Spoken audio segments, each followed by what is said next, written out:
Welcome. In front of me is a VIVO Y76 and today I will show you how you can capture a screenshot on this phone.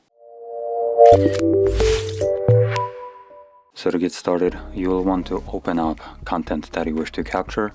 I'll be using settings as an example for this, so let me quickly open that up.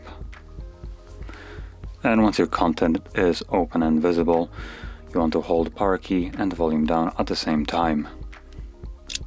You'll have a sound.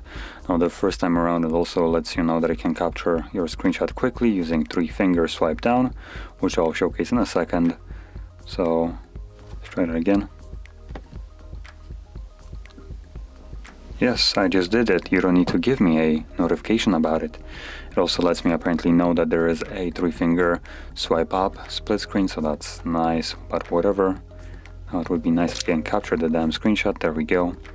So as you can see, once you capture it, you can also capture a longer version of it and share it, though it disappears fairly quickly. So let's do it once again.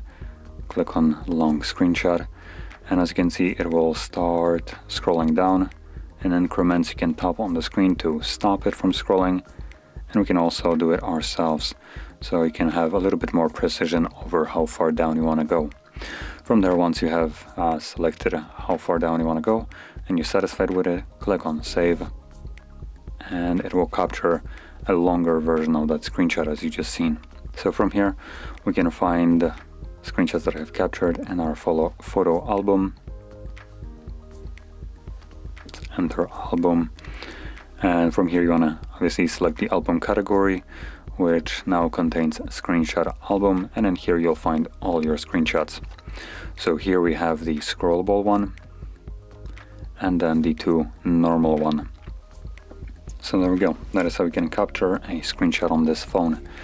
And if you found this very helpful, don't forget to hit like, subscribe, and thanks for watching.